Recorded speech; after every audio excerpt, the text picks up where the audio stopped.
Damas y caballeros, en vivo desde Denver, Delaware o desde Milwaukee, Wisconsin, está el Brown Perspective. Y hoy vamos a hablar del Democratic Convention. I'm your host, one of your hosts, Eduardo, and I'm here with Herreo. ¿Cómo estamos? He is my political yin to my yang. I guess we can as we talk about our impressions, observations on the convention that just happened. I think we'll continue to share our political views. But I think if you've been listening to some of our conversations this far, I think you appreciate that Herrero brings up some good perspectives from the more liberal wing of the party, and I do consider myself a little more moderate Democrat. So it'll be a good conversation to kind of get a sense of whether or not the Democratic convention that for the first time happened virtually, if it accomplished what it needed to accomplish. Yeah, I think by now, if people that have listened to our podcast before, they get a sense that we're not on the same page when it comes to a lot of these things.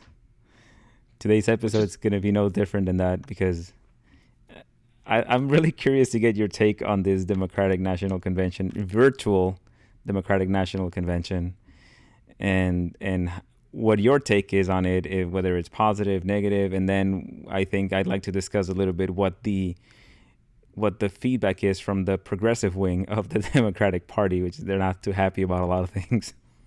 I'm not yes, very happy about a lot of things. yes, and I think before I give my impressions, I think that I definitely I'm a student of politics, but I'm not too political per se. I mean, I've been in around politics, and I did have the privilege and the honor of being in Denver for the 2008 convention, and that was my first political convention. The first time that I got a chance to see all of the behind the scenes, people gathering to have meetings, and yes, you have all the political delegates, you have the lobbyists, you have the members of Congress and other super delegates, and that was. And for those of you who may not know, that was the convention where Barack Obama got the nomination. So it was a pretty historical and awesome opportunity to be there. That said, it's not. I haven't been to all of the Democratic conventions, and for me, I think this one was a challenge for the Democrats. One, because they were going first, so obviously it was their they set the tone for what a political convention may look like virtually. So part of me is also very eager to see what the Republicans have planned for next week and how they adjusted their plans based on what they saw this week from the Democratic Party. But I thought that it was apart from the glitches and sort of the delays that that impact our virtual world. I overall I thought it was a good convention. I think it showcased the diversity within the party. It brought I know they tried to appeal to not only the progressive, I mean the Democratic, the I'm sorry, the moderate part of the wing, but also trying to appeal to some Republicans. And I think it also tried to keep and engage the more progressive parts of the party as well. But I think that's the challenge within the Democratic Party. They have a lot more diversity, a lot many more interests to try to keep under one banner. Before we get into the political side of it, what do you what did you think about the production quality? Because some of those segments were cringeworthy, and they look like they were put together by a high school debate team. The quality, somebody that is in high school that has some open source free software and is learning how to put together video, and then they put something like that together. That's the sense that I got from some of the clips. Dang. You didn't get that? No, I didn't get that. I mean, I thought when I first saw Eva Longoria come out, I was impressed, and I think she did a fantastic job the first night. I mean, I did see a few. glitches, and I think a lot of it is it's sort of what happens with when you have live TV and when you're trying to not only make sure that the connection is well, but time it correctly. So I think it was just part of doing a live show. So yes, maybe it wasn't done to the Grammys or to that level of production, but I thought it was pretty good. And I think also is I since and I know one part was when the speech was delivered and there was a delay in the crowd reaction and people not knowing that they were being shown on their camera. But I thought that it was good. I think the music was good. I think the diversity on camera was good. I thought the messaging was good. Um, and I think all of the different speeches that they did served their purpose as well. Well, one of the reactions that I saw was that it felt like an AARP infomercial for senior citizens. Boo. I think that's a mischaracterization, particularly because the keynote featured a lot of the up and coming political stars across the country for the Democratic Party. So you had all types of, Latinos, black, gay, transgender, people serving in all parts of the. So I think there was a youthful element. I'm trying to get actual footage of it so we can show it. Um, but I'm not gonna spend time right now trying to look for it. I know I saw several that were poking fun at the quality of it, so I wanted to get your take. I also think that your allegiance to the party might make you a bit biased, and it keeps you from being fully objective and criticizing everything there's. No, yeah, I mean, no, I can criticize it, but that's the thing. Like, this is you. I feel that they did their best to try to put up a good show, and I think and I think even in a if the party would have happened in person, I'm sorry, if the convention would have happened in person, you still had you probably had more uh, things that were probably not scripted. So, as a matter of fact, I think because they went virtual, they were able to put things together a little bit more and control things a lot more because it's not like you have thousands of people in an arena. So I think for me is yes, acknowledging that there were some glitches and some and some of the speeches are cheesy, but I also felt like they tried to strike the right balance between calling out this administration and also highlighting what the party, what Joe Biden, what Kamala Harris, and what the Democratic Party overall stands for. Yeah, one of the reactions that I saw was to this musician here, and then the Hmm. quality of the green screen that they had behind it. It was just, and I did see that one, and that one was terrible quality. I won't play this video right now because I do just want to get more into the politics of it, but I wanted to get your take to see if you had noticed any of that because uh, this party has so much money that I would have expected for them to, and it's not like this was a surprise to them that they didn't know that it was going to have to be a virtual convention. They must have known this a long time ago. I'm surprised that they couldn't put together something with a higher quality than what they did, at least for some of the segments that I saw. Maybe the rest of it was fine, but again, that was just some of the criticism that I heard. But it also look, it could have been I a lot of the political commentary that I consume is from progressives, so they Hmm. could have been progressives that were hurt. Yeah. And they were upset and they were trying to find anything to poke fun of. It So was like, going to a wedding of your buddy and oh, that should have been me. Why is yeah. it him? So let's switch to the content though, because again, content. Do you feel like they actually covered anything substantive about providing policy, discussing policy, and getting people to get excited about the whatever they're putting forth, with the exception of Bernie Sanders' speech, because I think all of the other ones were a little bit light on that. But what was your take on it? Do you think that it was adequate in terms of discussing actual policy, or did it feel like it was mainly vote for us because we're not Trump? No, and I think part of it was, well, I think a lot of it was calling out. I mean, Michelle Obama called out the administration, and I think she talked about how the current president is just not the president that the country needs, and it is what it is, right? So Right, she but turned that's that. super vague, though. I mean, that's what I'm saying. That's like that's saying nothing in terms of. Well, it is, but you got to think that this is a lot of the convention, and particularly now, I think a lot of the speech was aimed to broaden, to get people who are not. I mean, yes, they care about it, but they're not studying policy papers. They're not.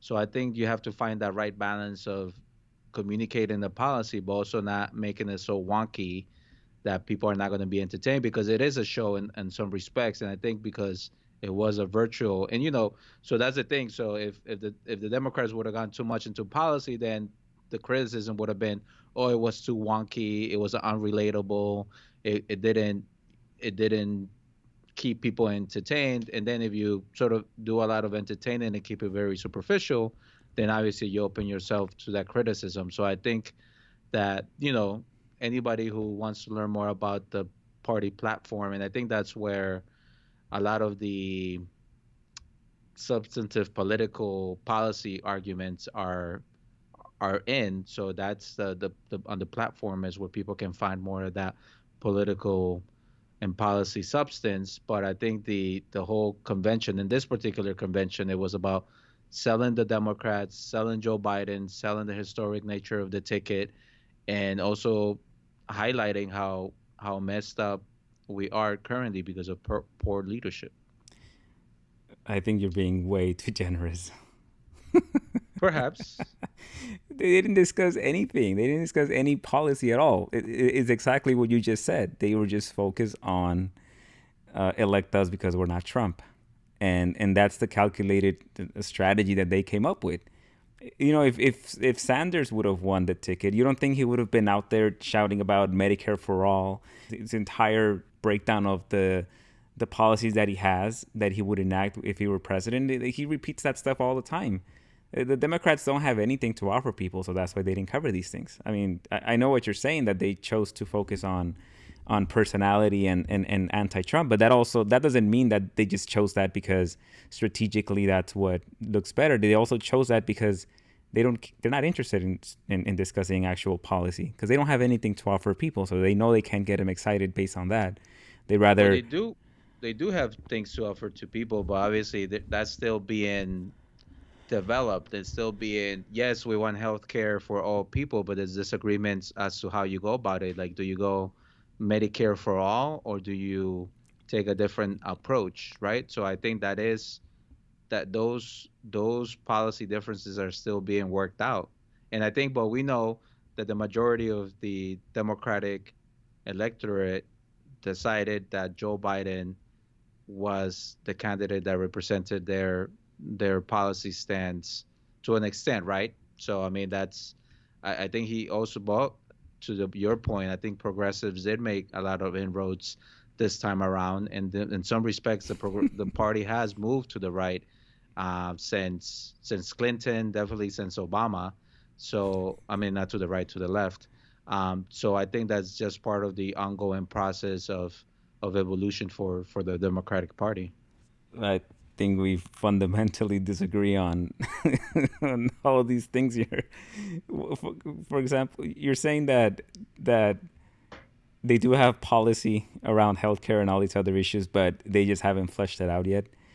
Well, look, if he's not going to tell us what his policy is as when he was trying to get the nomination, there's going to be no incentive and no pressure for him to try to come up with any comprehensive policy once if he is the president. There's going to be less pressure on him, so we'll just get whatever scraps he gives us, right? So I don't find it acceptable that this far along into his campaign, he wouldn't already have had specific key point that he wants to discuss and what he's offering the people.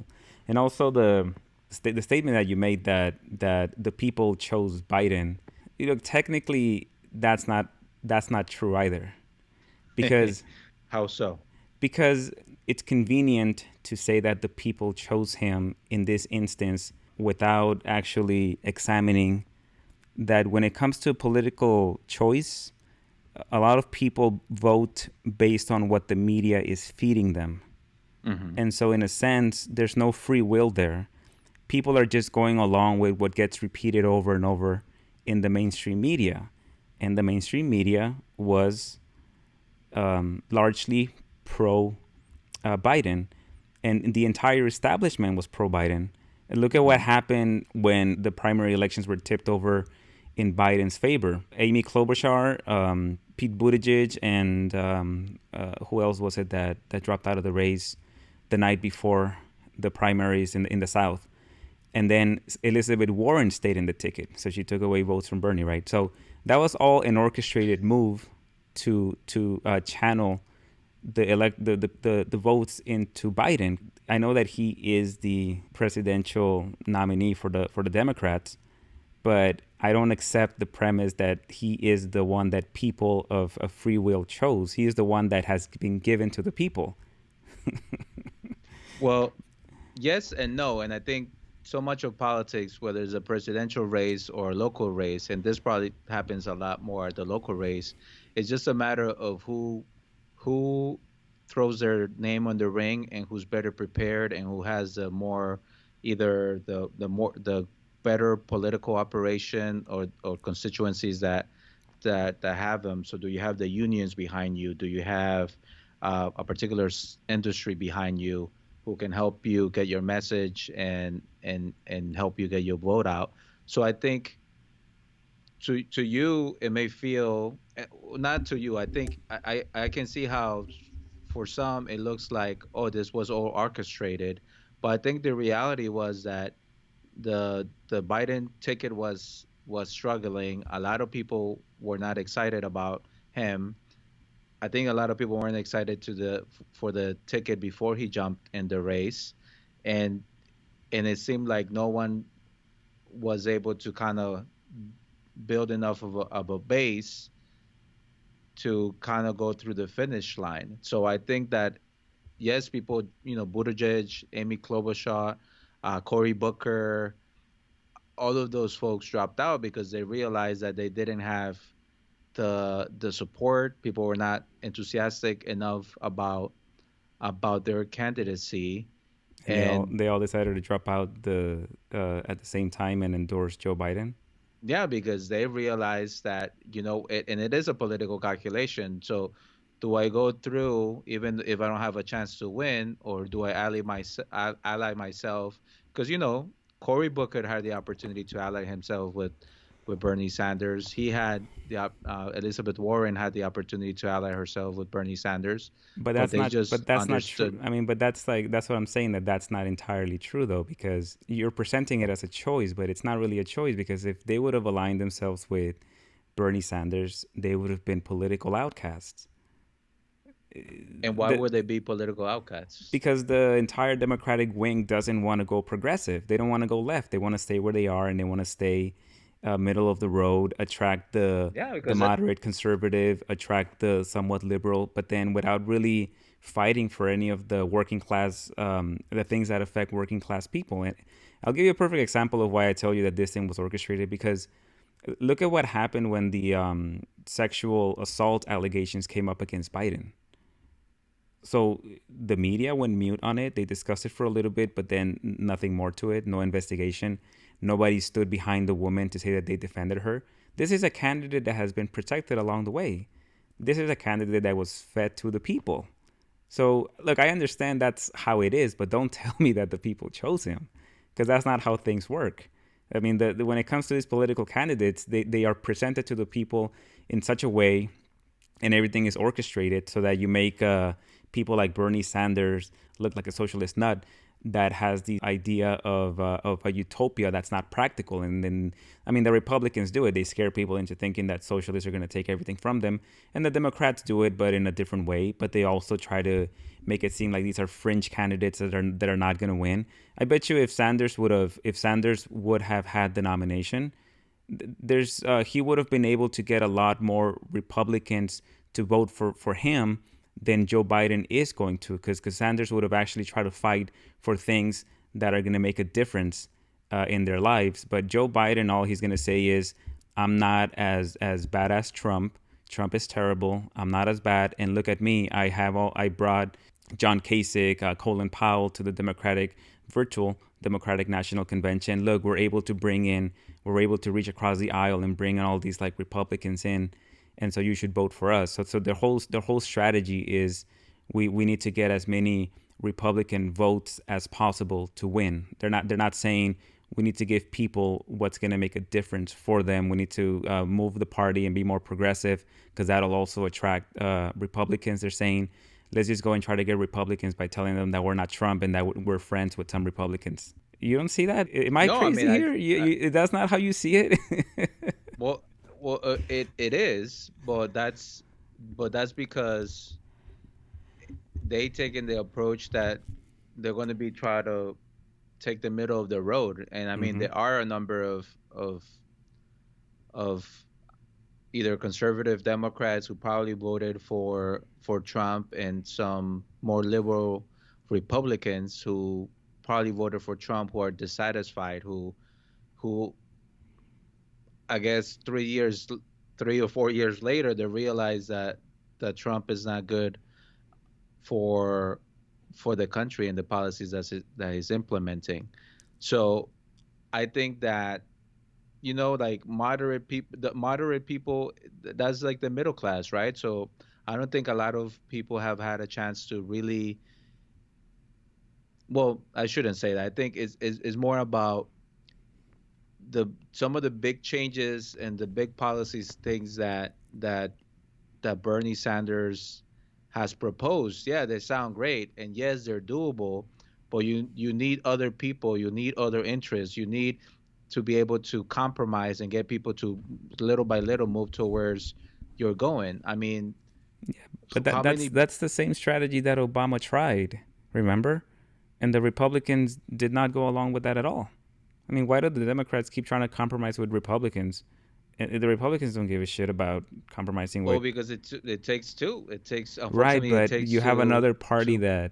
that is bent hell bent on not doing that, and all they're gonna do is well, hopefully that at least if the Democrats get control of the Senate, then they'll have a bit more power. But otherwise, I mean, this whole strategy of we need to be more Republican like in order to win the election. Well, then effectively, so then we're just voting for like a early 1990s Republican Party. Is that what's that's what people are voting for? In some respects, they are, because I think, Bush was definitely better on the environment and immigration than the current administration. Um, but yeah, I mean, I think that it's You know what it is? It's a party that's out of touch with people. That's what it is. Mira, le dieron 60-second speaking slot to Alejandro Ocasio Cortez. They gave more time to Republicans like John Kasich. They mhm. had Colin Powell speaking at the Democratic National Convention. The guy that you could make a case that he is a war criminal for the illegal invasion of Iraq. And now the Democrats are inviting him to speak. Like, what kind of message? I mean, what party is this? At some point, you gotta at least. At some point, you have to start questioning what the fuck is this party doing? Like, they're so out of touch. They don't even care about bringing. And they didn't even bring Elizabeth Warren into the Democratic Convention to let her speak. They're not interested in actually moving the party to the left. They're not interested in any progressive issues. They just want to win. That's really what they want to do. And and Yeah. and unfortunately, they're in a position that they get to do that because we have a two-party system. The Democrats don't give a shit but winning, so they don't care if they don't have to represent anything, really. But they're out of touch, man. They're not in touch with the and I think if in 4 years or in 8 years or however long it takes, they're gonna realize that they're so out of touch with the progressive wing because most of the people in the country are for healthcare for everyone. There are pro environment, so against global warming. There's a lot of policies that a lot of young people are for. Most people agree with Bernie Sanders' policies, but yet they get scared into like not voting for him because they don't think he's gonna win. And this party is gonna wake up in 4 years or 8 years, however long, and they're gonna just realize what they become a dinosaur. They're gonna become. I mean, at some they should just change their party to like the moderate Republicans. Yeah, which in some ways it is what the Democratic Party has become, because the Republican Party then has gone way to the right too. So yeah, And maybe perhaps we're not that far away from a future where you have three parties, where you have a more progressive, libertarian folks who can come together and sort of coalesce what till now has been the independent green movement, and then you have the moderate folks who are both Democratic and the Republican, and you have the ultra conservative folks on the right. So yeah, I mean that's probably going to happen. But the reality is, even when that fraction happens, a lot of the same dynamics are going to be at play. So I'm sure that the progressive are still going to try to work with the moderates, because that's where there's more alignment. It's going to mhm. be similar to what happens in other countries where they have multiple parties. You still need to build a governing coalition, and there's still some core values and core issues that drive that drive the agenda for that particular government. Yeah, but I mean, look, I'll take that any day over a party that just wants to go out there and say, vote for us because we're not as bad as Trump. But they're not bringing anything to the table, at least not nothing substantial. And if they have anything substantial, I'm surprised that they're not talking about it, right? If they have a Well, they plan. talked. Well, they talked about helping the recovery, better preparing for future pandemics, while addressing this one first of all, and creating jobs, healthcare, protecting healthcare, to creating jobs, doing the green economy. So I think there were a lot of those themes that were inserted into the speeches that were featured this week. Yeah, but that's all just talking points, right? Very vague things that most, I mean, politicians will just say about, oh yeah, we're gonna bring jobs back. Nothing specific about, hey, we're gonna increase the marginal tax rate on anyone making this much money. No tax increases. We're going to expand Medicare for all, and we're gonna start it like this. Like nothing touching that. And so this party is unfortunately it's a bit tone deaf. Both the Republicans and the Democrats are tone deaf to the actual struggles of most working class Americans across the country. At least I'll give the Democrats credit in that they do want to say that they'll do a better job of handling this pandemic or a future one. If they come into office, then maybe they're better about extending unemployment benefits. We'll see if they do that. Because remember, the Democrats, when Obama came into office, they had the House and the Senate. And then that's when the Democrats showed their true colors because they split up amongst themselves. You had the blue dog Democrats that were more conservative, that were Hmm. getting in the way of actually Obama putting together policy proposals and passing them. So, well, we'll see what they do. It's just uh, for me, it's very transparent that they're giving a big fu to the progressive wing of the party. They still don't think that they're sizable enough to be significant. They probably think that if Bernie Sanders doesn't run in 4 years, then the progressives don't really have anyone that they can like rally behind. So maybe they're hoping that they just fade away for a while, that they go away. No, I mean, when you think about AOC, I mean, people are already talking about her for higher office. And I think, to the point that you just made, I mean, you just have to look at politics here in California and how they've evolved for the past couple of decades. And you have the same dynamic here. I mean, you have a fairly liberal state where Democrats are the supermajority, but there's a lot of differences within the more, the blue dogs, the more conservative, the mod Dems, they call them here, moderate Democrats, and you only have a few Republicans, but there's still, pretty strong pockets.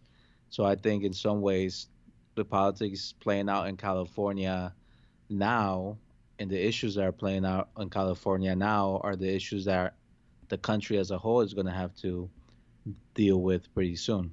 Yeah, but even within California, with all the Democrats, you don't have any serious proposal for universal health care. But it's not like these Democrats in California are super progressive that they're bringing forward.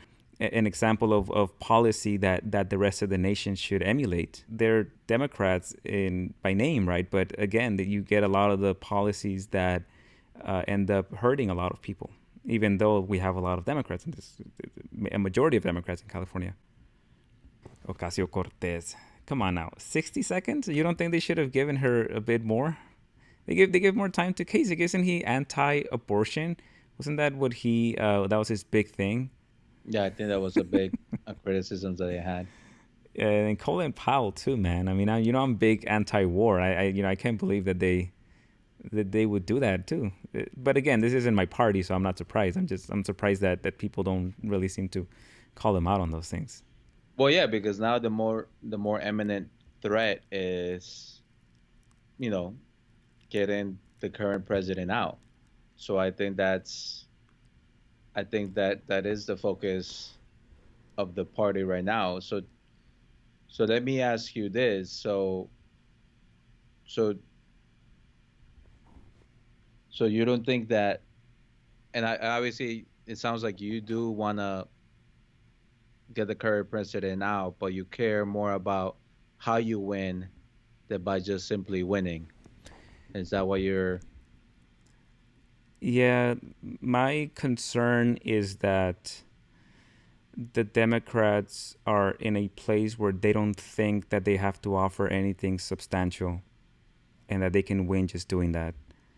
Because they'll just do that again in 4 years from now, and then again 8 years from now, and then we'll be here again 4 years from now talking about vote Democrat because the Republicans will be much worse. As long as the Republicans are worse than the Democrats, then they can always use that card without really make bringing about any significant change to people's lives. Because it's a two-party system, so they have a lot of advantages on their side. They control the narrative. They can dictate a lot of what the media gives people. And so as long as everyone follows this strategy every 4 years, you're gonna get piecemeal. You're gonna get very, very slow, gradual change. It Mhm. like ideally for me, which is this is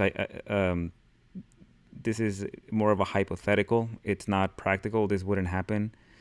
Ideally for me, what would be the best way to send the message to these Democrats would be not for everyone to do a protest vote and just vote for Trump, because I don't know if that would send them the right message, right? They would probably try the same strategy in 4 years to just vote for us because the other guy's worse, and look at the last 4 years, they were terrible, so vote for us.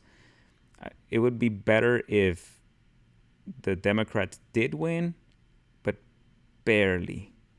Like Trump, so if you split the vote, that a third party got a sizable amount of votes, enough to scare the hell out of the Democrats to say, crap, if we don't give these progressives something 4 years from now, they're gonna vote us out of office. But see, they don't have to worry about that right now because there's no third party that poses any threat to them, and as long Mhm. as that threat is not there, then they don't won't have any pressure to give you really anything substantial. I mean, I was just California. Lo que se me estaba pasando earlier was the stronghold that the private prison industry has in California, and Mhm. right now it's so crazy that the we have the COVID situation, and then we have these like massive fires in California, like hundreds of them that are burning across the state. And in the past, they've used prison labor to be these unofficial firefighters going out there fighting Mhm. the fires. But this time, because of COVID, they had to send a lot of the prisoners home, so they're short-staffed. Yeah. Right. So this is what the Democrats are giving us in California. So as long as the party doesn't feel the threat that a more progressive side is going to take over, they're less likely to give everyone else concessions and something that helps other people. And so that's my worry with just blindly giving my support to the Democratic Party, that if we all were to do that, they wouldn't see a reason to give us anything. If anything, they would try to just get more Republicans to vote for them so they could keep winning. Because after all, what they care about the most is winning elections. I think Well, I that think that's what elections are all about, though. well, Winning. but the party cares about winning as opposed to the party having an ideology that they care about making people's lives better, right? It's a big difference. That's why this Democratic Party is well, I mean, that's why you have a two-party system, because then that way each year you're guaranteed that one or the other wins, and so you don't really bring about much radical change because of this system. So it's Hmm. just it's the reality of it. I know that I'm like going on rants here about it, but it's like just being stuck in a difficult situation with this party. Yeah, but I think a lot of work is happening at the grassroots level. I think with people like you calling candidates out, politicians out, but more importantly, by getting people who share your views, getting them elected to local, state, federal office. And I know that's why AOC and some of the other progressive members or the members of the progressive caucus are doing. So I think that there's an understanding that you have to build political power in order to get things policies to change, and that there's also a delay in the policy making. So in order to address some of the big policy topics that you mentioned, like it's going to take a while to get all those policies and to get the right people, the right policy changes in. And I think the presidency, the administration is one piece of it, one important piece, but it's also just a piece. And I know that's why people then go to the local level, state level, to try to enact and move forward in those respects. Yeah, you should come over to our side so you can help us. Instead of I just am on your side. instead of watching us from a distance, seeing like, hey, they're making good progress. Maybe in a few years they can actually bring about some change. In the meantime, I'll just vote for my democratic establishment. No, yeah, but I think for me is it's not understanding and not knowing the all of the well, first not knowing the person, and also not really understanding the what they stand for and the policies that they stand behind, right? So I know that takes a lot of effort, concerted effort, to say, okay, let me understand what this particular candidate it's about. And I know that there's people who really take politics seriously and that seriously. But then the challenge is, how do you educate people who are maybe are not don't have either the same level of interest or inclination to try to wrestle with those big questions and those big inconsistencies, and to find a candidate that's able to advance and represent those points of view consistently. Yeah, well, look, there's a lot. Like you said, they're in at the local level. That's what the progressive movement is doing, and it doesn't necessarily have to be a specific candidates that you need to identify first. It's more about the policies that we should be aligned with. For example, if the Democrats win, they're going to be pro war, because they have been for the last 12, 16 years. But why though, right? Because that's not serving any of our interests. It doesn't help us to go into debt, blow up countries in the Middle East, create more refugees that go to Europe, and then line the pockets of the military-industrial complex. That doesn't help the ordinary American. So why should we support things like that? And then when they tell us that Assad gassed his own people, that we should intervene because he's a dictator, I think people need to stop and say, wait a minute, like let's get some more evidence about that. For example, are we supposed to intervene in every single country that we think is a dictatorship or where the government is oppressive? Because if that's the case, then what about Saudi Arabia? 'Cause they seem to be a really a close ally of ours. So again, if we can just call out that inconsistency and that hypocrisy, then we'll know, wait a minute, maybe there's an ulterior motive for why we want to invade and splinter Syria. And so I think the ideals of, okay, we pay enough in taxes, um, that if we're going to pay so much in taxes, we should at least expect our government to be able to provide adequate healthcare for everyone. So Medicare for all, that shouldn't be like such a crazy radical thing that we should expect of this government to provide people. And it doesn't even affect me that much because I have good health insurance through my company, but there's a ton of people that don't, right? So it's also not forgetting about the privilege that we may have, and remembering that there's a lot of people that need that need adequate healthcare for even with COVID right now, right? They passed the both Democrats and Republicans agreed to pass stimulus checks to people, but they gave way more money to companies to keep them afloat. And why didn't they just focus instead on passing enough money, funding the hospitals and the healthcare system so that anything related to COVID could have been covered?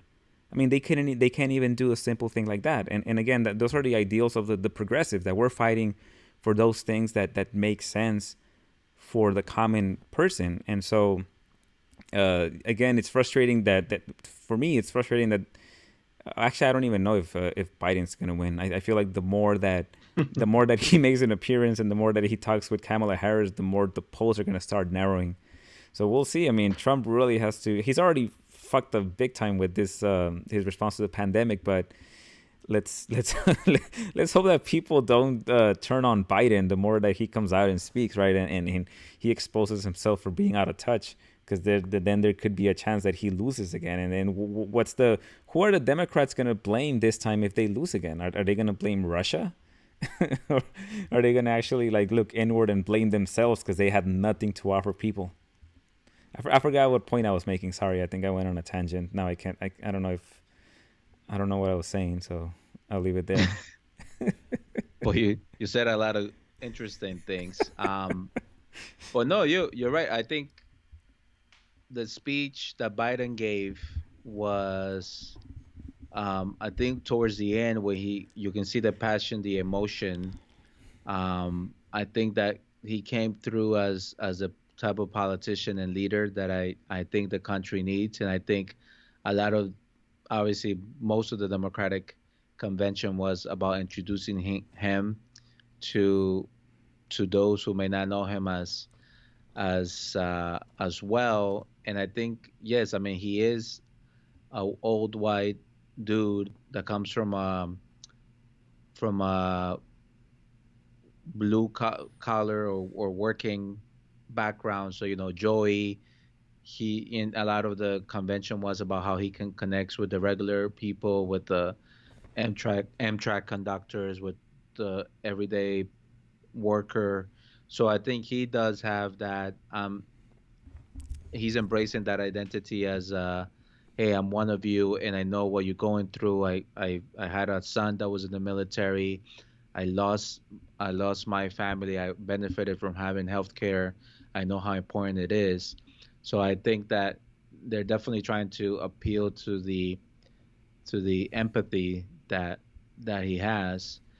And I think to the comment that you made about, yes, you can provide, it will probably be cheaper and better to provide Medicare for all or health care for all. The problem is that you do have private businesses and people who fundamentally a don't think that the government should be in healthcare, and b who are going to fight it because there is a business interest, right? So if I'm a hospital, if I'm a um, private group, they're going to fight for their assistance, and then you have the jobs and the people that create that. So I think that's one of the reasons why people do fight it, and why people are suggesting more of a hybrid model. And who knows, maybe eventually we'll get to a point where people realize, you know what, it's a lot better, a lot cheaper if we are able to just offer Medicare for all, and use the efficiencies of the system to provide healthcare. But then also people are afraid of bad government service, of having to wait, of Yeah, but healthcare rationing, that's all just a those scare things. tactic, though. That's the scare tactic that they bring out to scare people. Same as the scare tactics that they bring out here in California, um, about labeling food that's genetically modified. That they say, well, if we label it, then prices are going to go up. It's just scare tactics. Something as simple as labeling food, if it's been genetically modified, can't even pass here in a democratic control state, right?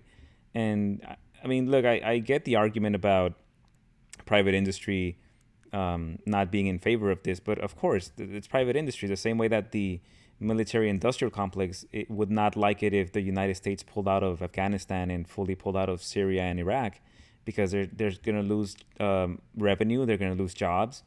But just because that's the case doesn't mean we shouldn't do it. I mean, these industries, they're in healthcare industry. They're in an industry where they're just acting as the, at least the insurance companies, acting as middlemen, Yeah. providing really nothing of value except just price gouging people. So what if those companies, if there's, at least if there was like a public option and people could choose a public option, if these private companies couldn't compete in that atmosphere, then they'd have to go out of business, right? Yeah.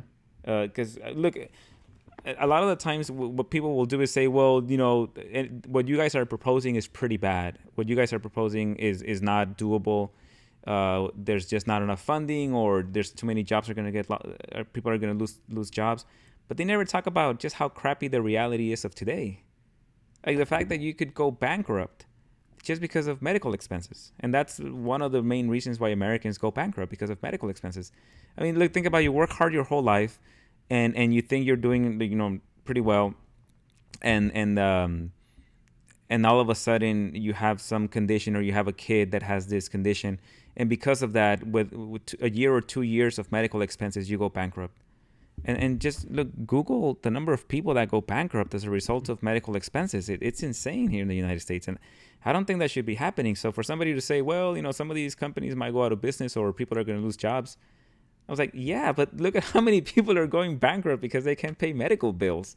Isn't that worse than what trying to scare people into saying that the alternative is worse? Let me Google this. Give me 1 second. Yeah, it's true, and I think that's, and those people, once you enter bankruptcy, sometimes you do end up losing your home, becoming homeless. So there's a lot of other things that happen because of the healthcare and medical issues. So yeah, that's a huge concern. Myth and measurement. Let me see. Medical bankrupt statistics. This is the real reason most Americans file for bankruptcy. A new study from academic researchers found that 66.5% of all bankruptcies were tied to Wow. medical issues. This is from February 11, 2019. But this is CNBC. Okay, so again, I'm not a big fan of mainstream media. So if I wanted to get these statistics, I would look for different sources, not just one. Hmm. I live on the street now. How Americans fall into medical bankruptcy. What's the percentage? Medical bills are 52,000 for medical bills. Look, according to a study published in February 2019, about 530,000 bankruptcies filed annually because of debt accrued due to medical illness. So okay, so I don't want to put a number on the percentage, because I know this previous article from CNBC had a number of 66%. But look, either way, no matter what numbers you want to look at, and if anyone looks at the data, it's just way too many.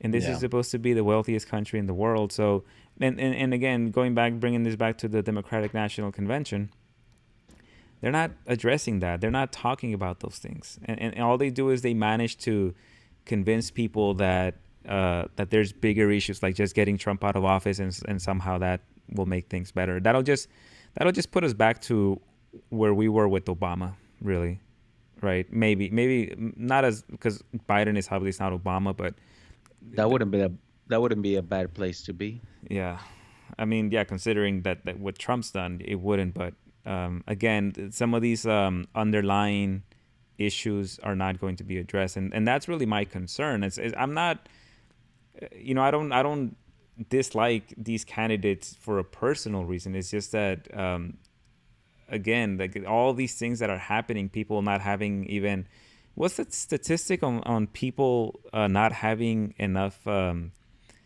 saved up for an emergency?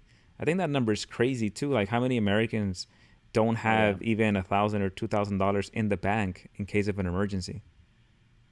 I mean, you would think it's like, what do you think it is? It's pretty high. I Yeah, I thought it was like over 60%, if Yeah. not more. Yeah, and it depends of, I think it's even as low as, $500 to $1,000. Yeah, I think we brought up the statistics last time too. Almost half of Americans can handle a 1,000 emergency, such as medical bill repair, dipping into savings. Another 30% say they would use a credit card. So if you have to use a credit card, 37%. Yeah, I mean that's pretty high. Take out a personal loan or something. Migrate over 1,000 adults.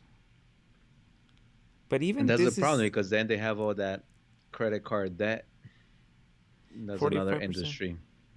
But even $1,000 emergency, like, dude, $1,000 in the bank just for an emergency. What if we raise this number to like 2,000 or 5,000?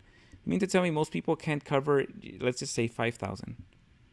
Isn't that pretty scary? Like even nearly 25% of Americans have no emergency savings.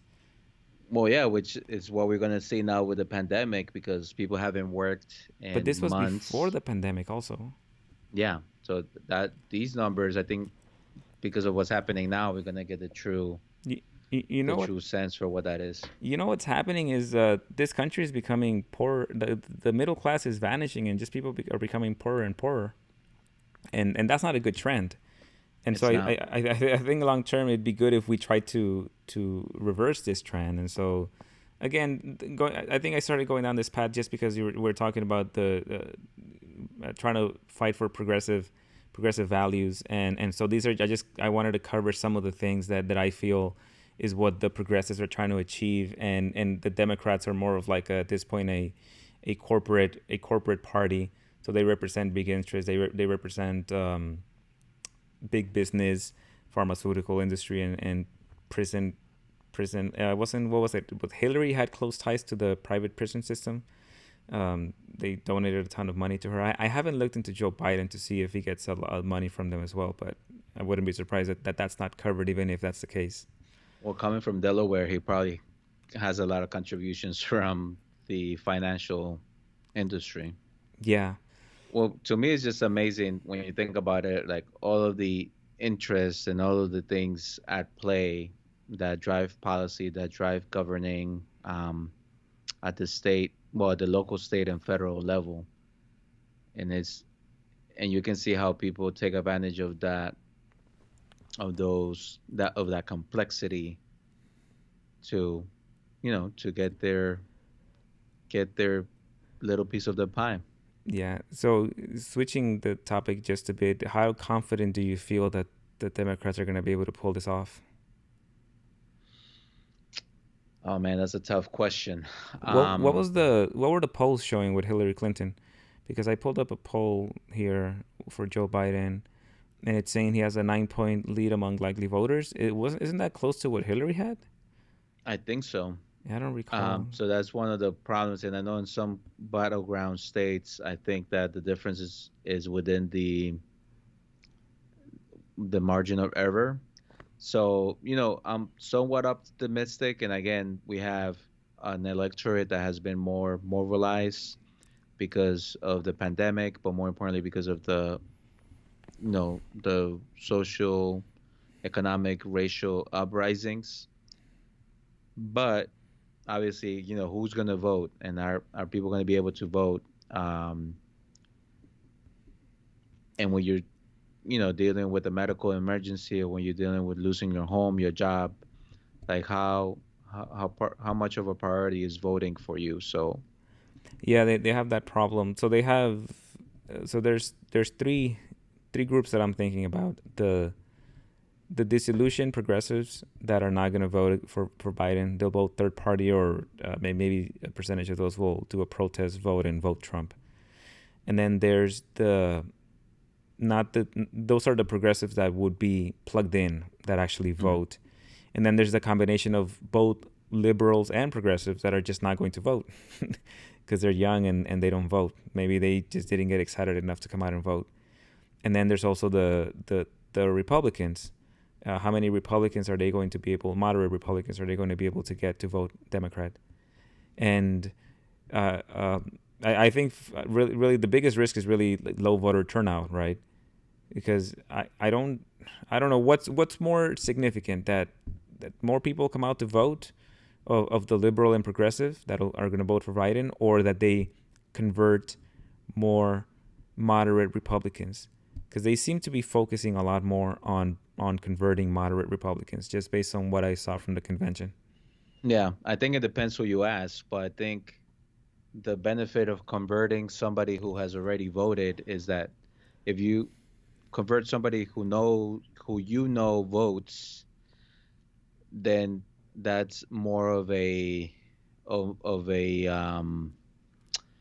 of a guarantee that that person, because the best indicator for previous behavior is previous behavior. So if you voted in previous elections, it's likely that you're going to vote this election, and if you can get that change, that can be pretty significant if you get enough people. I know that one of the concerns now is there, because of the pandemic, there hasn't been a lot of opportunity to register new voters. Mm-hmm. But then the challenge with registering new voters and getting them exciting is that since they haven't voted, some may be intimidated by how complicated it's going to be this year. I think the fact that here in California and other states, people are going to get their ballots in the mail, it will be an indicator like, you're going to get a ballot in the mail. Are you going to take the time to complete it, or are you going to be intimidated to do your research, to vote, to send it out? And we'll see if that, because I think that's one of the reasons why the Trump administration and others are trying to uh, mess with the U.S. Postal Service to suppress the vote. Yeah, But I think this what's the this would be a good calculation? opportunity to see how many people vote. What's the calculation there? Because uh, how do they know that it's not going to also hurt the Republican vote? That must mean that they already have numbers on how many Republicans are already registered to vote by mail, and Hmm. and so I think it breaks down to, if they see some advantage in attacking the post office and trying to defund it, is that the Democrats stand to lose more because they're the ones that are more likely to register new voters, and all I that's going to happen through the mail. But that I doesn't think even that's happen part through of the it, mail. and they're going to be in communities where they've taken resources from the post office, where their vote is not going to be counted, or where even if they do vote, if they get there late, they won't get counted. Again, here in California, there's at least 20 people can your vote can get counted up to like 20 days after the election, which is I don't think is the case in But many other states. but a lot of the impoverished places around the United States are not the major cities. They are small towns, areas Yeah, that are, rural communities. yeah, but those lean Republican though. So if you're gonna take funds away from the post office, you're also gonna hurt your working class Americans who are gonna You are. vote by mail. So then that's what I'm trying to understand, what the calculation is. What are they? What information do they have that we don't know? That I mean, look, at best, if we're gonna put a number on it, are they gonna get a 1% or a 2% advantage by attacking the post office? I don't know. I don't know what the different factors are, but it seems to me like they're as likely to hurt their voter, their um, their vote count. As well. Yeah. So, but So but yeah, so but maybe but they're just trying to yeah. chaos, and they probably have a couple other things in the mix to try to, I mean, suppressing the vote. I know that there's states who have passed rules to make it more difficult to vote and a bunch of other things. So, which is ironic, because just this week we did celebrate the 100 years of the passage of the 19th Amendment, which gave women Yeah. the right to vote. And I know a lot of them were obviously white women who got a chance to vote before black women and other women of color. Yeah, yeah, it's huge, 100 years. It Pero is. si gana Trump, what's that gonna mean? If Well, I you think you posed a good question. I think it's a wake up call for the Democratic Party. And I probably won't guarantee you they'll take the reasoned route and option that you said about, okay, you know what, let's try to appeal to this moderate and then just be progressive and really um, come together around the core progressive beliefs that we believe. I think it will be an interesting um, indication of where we think the country is, right? So if enough people and particularly in those battleground states, believe that the president deserve another 4 years, and they're okay with his actions and the way that he's handled things. I think that that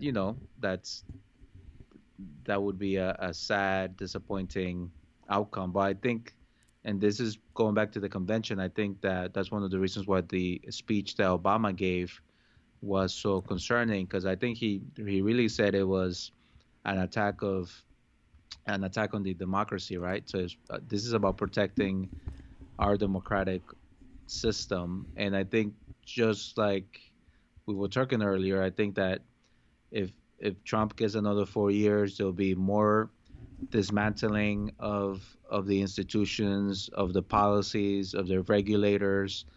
Things will go worse. Inequality will be worse. There will be more people. The middle class would lose.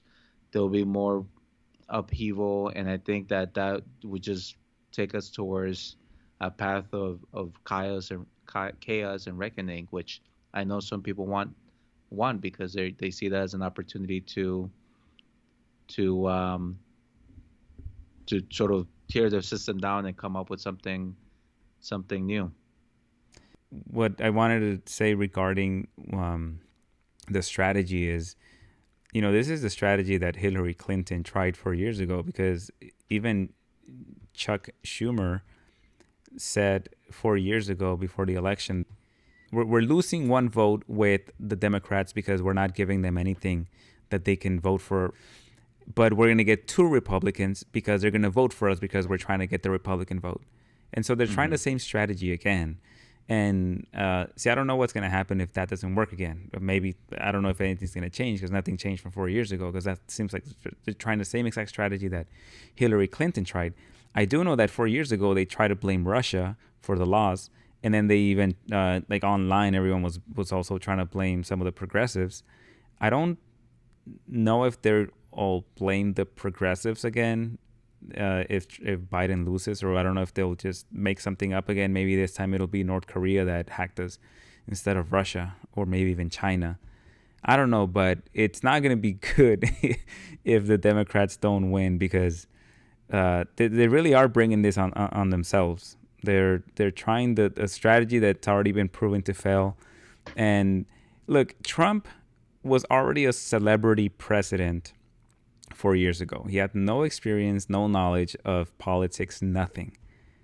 And people weren't expecting much from him, right? Hmm. And he still won. The only difference now is that hasn't changed. People are not, maybe people are not surprised that he hasn't really done a good job. Well, because they probably never had high expectations of him to begin with. Maybe they just voted for him as a protest vote. But the fact that he's done such a terrible job with the pandemic, maybe that's what tips it over. Maybe that's the only hope that the Democrats have. Maybe that this pandemic is just perfect timing for them, and maybe that's what gets Trump out. Because if Trump somehow manages to pull a 180 on this pandemic and do something, then maybe he can turn it around. But otherwise, I think it at least most people are realizing that he's done a poor job, and that may be enough to just get them to vote for Biden. Yeah, I think that and the economy, right? Because one of the only things that But the Trump had going yeah, for him was the economy. well, right, which is a direct result of the pandemic shutting everything down. Yeah, and it's amazing because I think there are people out there who sort of give him the benefit of the doubt and say, the media has been too tough on Trump, on his performance. People are just exaggerating um, the numbers and the crisis in order to, like you say, give Democrats the upper hand Yeah, because of the pandemic. So I mean that's something, that's a line of a logic that's out there. So yeah, so it's interesting. I mean, that's the amazing thing about politics. Sometimes people are very informed and experienced about their political policies, stance, and things like that. And some people just make a political decision based on a small ad, a conversation that they had, a slogan that they heard, and it's amazing because a number of people just make the election based on that, or just because the candidate is it's better looking, more friendly, whatever it is that they value, Yeah, and that's just what it takes to make your to formulate your decision. that's right. Well said. Let's keep an eye on this number as the weeks progress. 9%. Yeah. Not that we should um, place so much weight on the polls because they could be wrong, but at least it's like a baseline indicator of where things might be. But Yeah. bueno, All right. Thank you all for listening. Again, reminder to like us on YouTube, follow us on Instagram at Brown Perspec TV. That is Brown Perspec TV at on Instagram. Let us know what you think. all right, nos vemos. Bueno, pues, chao.